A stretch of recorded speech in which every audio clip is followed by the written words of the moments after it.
ಪ್ರಿಯರಾದವರೇ, ಯೇಸುಕ್ರಿಸ್ತನ ನಾಮದಲ್ಲಿ ನಿಮಗೆ ನನ್ನ ಪ್ರೀತಿಯ ವಂದನೆಗಳು. ಹೇಗಿದ್ದೀರಾ? ಸಂತೋಷವಾಗಿದ್ದೀರಾ? ಯೇಸುಕ್ರಿಸ್ತನು ನಿಮ್ಮ ಮೇಲೆ ಬಹಳ ಪ್ರೀತಿ ಅಕ್ಕರೆಯಿಂದ ಇರುವಾಗ ಯಾಕೆ ಕಂಗಾಲಾಗಬೇಕು? ಎಲ್ಲ ದಿನವೂ ಸಂತೋಷವಾಗಿ ಮನೋಲ್ಲಾಸವಾಗಿರಬೇಕು. ನೀವು ಸಂತೋಷವಾಗಿರಬೇಕೆಂದು ತಾನೇ ದೇವರು ನಿಮ್ಮೊಟ್ಟಿಗೆ ಮಾತನಾಡುತ್ತಾರೆ. ಈ ಸ್ಥಳ ನಿಮಗೆ ಹಿಡಿಸಿತಾ? ಸುಂದರವಾಗಿದೆಯಾ? ಹಿಂದೆ ಸಮುದ್ರ ಇದೆ, ಒಳ್ಳೆ ಬೆಟ್ಟ ಪ್ರದೇಶ, ಚಿಲ್ಲೆಂದು ಗಾಳಿ ಬೀಸುತ್ತಿದೆ. ನಿಮಗೆ ಫೀಲ್ ಮಾಡಲಾಗದ, ಆದರೆ ನನಗೆ ತಿಳಿಯುತ್ತಾ ಇದೆ. ಬಿಸಿಲಿದ್ದರೂ ಕೂಡ ಚಿಲ್ಲೆಂದು ಗಾಳಿ ಬೀಸುತ್ತಿದೆ. ಈ ಸ್ಥಳ ಎಲ್ಲಿದೆ ಎಂಬುದಾಗಿ ನೋಡುತ್ತಾ ಇದ್ದೀರಾ? ಮೊರಿಷಿಯಸ್ ದ್ವೀಪ. ಇದು ಹಿಂದೂ ಮಹಾಸಾಗರದ ಮಧ್ಯದಲ್ಲಿ ಇರುವಂತ ಒಂದು ಚಿಕ್ಕ ದ್ವೀಪ. ಇದರ ಉದ್ದ ಎಷ್ಟು ಗೊತ್ತಾ? 65 ಕಿಲೋಮೀಟರ್ಗಳು. ಇದರ ಅಗಲ 45 ಕಿಲೋಮೀಟರ್ಗಳು.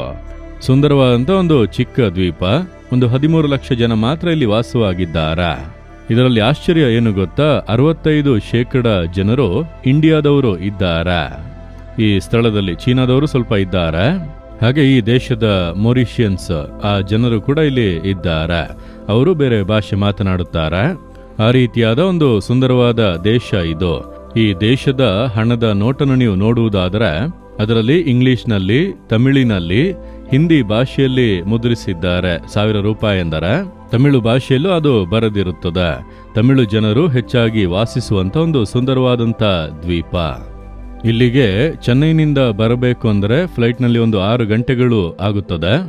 ಈ ಕಡೆ ಒಂದು 4 ಗಂಟೆಯಲ್ಲೇ ಆಫ್ರಿಕಾ ಖಂಡಕ್ಕೆ ಹೋಗಬಹುದು. ಆ ರೀತಿಯಾಗಿ ಸಮುದ್ರದ ಮಧ್ಯದಲ್ಲಿ ಇದೆ. ಇಲ್ಲಿದ್ದುಕೊಂಡು ನಿಮ್ಮೊಟ್ಟಿಗೆ ಮಾತನಾಡುತ್ತಾ ಇದ್ದೇನೆ. ಈ ಸ್ಥಳ ತುಂಬಾ ಸುಂದರವಾಗಿದೆ ಅಲ್ಲ? ಸರಿ, ದೇವರು ನನಗೆ ಯಾವ ವಾಕ್ಯವನ್ನು ಇಟ್ಟಿದ್ದಾರೆ ಎಂಬುದಾಗಿ ತಾನೇ ಕೇಳುತ್ತಾ ಇದ್ದೀರಿ. ಕೀರ್ತನೆಗಳು 138 7ನೇ ವಾಕ್ಯ. ಒಬ್ಬ ಭಕ್ತನ ಸುಂದರವಾದ ಒಂದು ಪ್ರಾರ್ಥನೆ. ದೇವರ ನೋಡಿ ಪ್ರಾರ್ಥಿಸುವಾಗ ಅನೇಕ ವಿಧದ ಪ್ರಾರ್ಥನೆಗಳು ಇದೆ ಅಲ್ಲವಾ? ಅದರಲ್ಲಿ ಒಂದು, ದೇವರೇ, ನಾನು ಇಕ್ಕಟ್ಟಿನ ದಾರಿಯಲ್ಲಿ ನಡೆಯುವಾಗ ನನ್ನನ್ನು ಚೈತನ್ಯಗೊಳಿಸುವೆ. ನೀವು ನನ್ನನ್ನು ಚೈತನ್ಯಗೊಳಿಸುವ ದೇವರು. ನಾನು ಇಕ್ಕಟ್ಟಿನ ದಾರಿಯಲ್ಲಿ ನಡೆದರೂ ಕೂಡ ನೀವು ನನ್ನನ್ನು ಚೈತನ್ಯಗೊಳಿಸುವಿರಿ. ಇಕ್ಕಟ್ಟು ಬರುವಾಗ ಸೋಲು, ಕೆಲವರಿಗೆ ಬೇಸರ, ಅಡಗಿ ಹೋದಂಥ ಪರಿಸ್ಥಿತಿ ಕೆಲವರ ಜೀವಿತದಲ್ಲಿ ಉಂಟಾಗುತ್ತದೆ. ನೋಡಿದ್ದೀರಾ? ಯೋಬನೆಂಬ ಭಕ್ತನ ಕುರಿತು ಸತ್ಯವೇದದಲ್ಲಿ ನೋಡುತ್ತೇವಲ್ಲ? ಬಹಳ ಐಶ್ವರ್ಯವಂತನಾಗಿ ಘನತೆ ಕೀರ್ತಿ ಉಳ್ಳವನಾಗಿದ್ದನು. ದಿಢೀರೆಂದು ಕಷ್ಟಗಳು ಅವನನ್ನು ಮುತ್ತಿಕೊಂಡವು. ಎಲ್ಲವನ್ನೂ ಕಳೆದುಕೊಂಡನು. ಮಕ್ಕಳನ್ನು ಕಳೆದುಕೊಂಡನು, ಆಸ್ತಿಯನ್ನೆಲ್ಲ ಕಳೆದುಕೊಂಡನು, ಶರೀರದ ಸೌಖ್ಯವನ್ನು ಕಳೆದುಕೊಂಡನು, ನಿಂದೆ, ಅವಮಾನ, ಗೌರವವನ್ನು ಕಳೆದುಕೊಂಡನು. ಇಕ್ಕಟ್ಟಿನ ಮಾರ್ಗದಲ್ಲಿ ಹಾದು ಹೋದನು. ನೀವು ಆ ರೀತಿ ಹೋಗುತ್ತಾ ಇದ್ದೀರಾ? ನಿಂದೆಗಳ ಮಧ್ಯದಲ್ಲಿ ಅನೇಕ ನಷ್ಟಗಳು, ಅವಮಾನಗಳು. ಹಾಗಾಗಿ ಒಂದು ಗೌರವವನ್ನು ಕೂಡ ಕೊಡುವುದಿಲ್ಲ. ನಾನೆಲ್ಲರ ಮಧ್ಯದಲ್ಲಿ ಒಂದು ಅವಮಾನವಾಗಿ ಕಾಣುತ್ತಾ ಇದ್ದೇನೆ. ಆ ರೀತಿಯಾಗಿ ಇದ್ದೀರಾ? ಅಂತಹ ಇಕ್ಕಟ್ಟುಗಳ ಮಧ್ಯದಲ್ಲಿ ಹಾದು ಹೋದ ಯೋಬನ ಜೀವಿತವನ್ನು ದೇವರು ಚೈತನ್ಯಗೊಳಿಸಿದರು.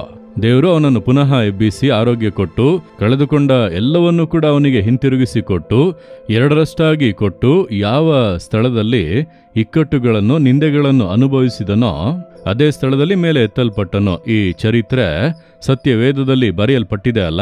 ಇನ್ನು ನಿಮ್ಮ ಜೀವಿತದಲ್ಲೂ ಅದೇ ರೀತಿ ನಡೆಯುತ್ತದೆ. ಇಂದು ನೀವು ಇಕ್ಕಟ್ಟಿನ ಮಾರ್ಗದಲ್ಲಿ ನಡೆಯುತ್ತಾ ಇರಬಹುದು. ದೇವರು ಚೈತನ್ಯಗೊಳಿಸುವಂತ ದೇವರು. ಎಲ್ಲ ಮುಗಿಯಿತು ಇನ್ನು ಅಷ್ಟೇ ಎಂಬುದಾಗಿ ಅಂದುಕೊಳ್ಳುತ್ತೀರಾ? ಇಲ್ಲ, ಆತನಿಂದ ಚೈತನ್ಯಗೊಳಿಸಲು ಸಾಧ್ಯ. ಸತ್ತು ಹೋದಂತ ದೇಹವನ್ನು ಎಬ್ಬಿಸಿದಂತ ದೇವರಲ್ಲವಾ? ಹಾಗಾಗಿ ಎಲ್ಲ ಮುಗಿದು ಹೋಯಿತು ಅಷ್ಟೇ ಎಂಬುದಾಗಿ ಅಂದುಕೊಳ್ಳುತ್ತೀರಾ? ಇಲ್ಲ, ದೇವರು ಎಬ್ಬಿಸುವರು. ನಿಮ್ಮ ಕುಟುಂಬದಲ್ಲಿ, ನಿಮ್ಮ ಸೇವೆಯಲ್ಲಿ, ನಿಮ್ಮ ಬಿಸ್ನೆಸ್ನಲ್ಲಿ ನೀವು ಉಜ್ಜೀವಿಸಲ್ಪಟ್ಟು ಪುನಃ ಎದ್ದೇಳುವಿರಿ. ಆದ್ದರಿಂದ ಸೋತು ಹೋಗಬೇಡಿ. ಇಂದು ಹಾದು ಹೋಗುತ್ತಿರುವಂತ ಮಾರ್ಗ ಇಕ್ಕಟ್ಟ, ಆದರೆ ಅಂತ್ಯದಲ್ಲಿ ನೀವು ಎಬ್ಬಿಸಲ್ಪಟ್ಟು ಆಶೀರ್ವದಿಸಲ್ಪಡುತ್ತೀರಲ್ಲ?